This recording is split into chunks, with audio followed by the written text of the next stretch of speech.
Ka qenë një debat i brendshëm brenda partisë, si kryesi kemi çuar një vendim presidentit Partisë Lirisë, për shkak të izolimit të tij, jo fuqisë elektorale, jo të leadershipit të tij, ne kemi gjykuar që ai duhet ishte në listë të mbyllur. Ka qenë një vendimarrje e tij, e cila është përçuar në kryesi, një vendimarrje pa kundërshtueshme prej tij për të qenë në listë hapur në Tiranë. Dhe padyshim, qofse sheh leadershipin dhe gjithë karrierën politike të Ilir Metës, kupton që edhe në themelimin e Lëvizjes Socialiste për Integrim, ku ka qenë një sistem proporcional majoritar,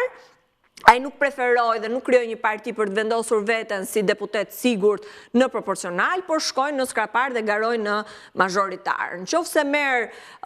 momentin më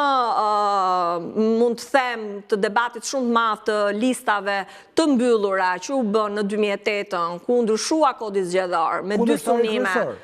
Kundërshtari kryesor ka bërë grevurie, ju e mbani mend, ka kundërshtuar pikërisht listat e mbyllura që janë pikërisht listat e kryetarit dhe jo listat e qytetarëve.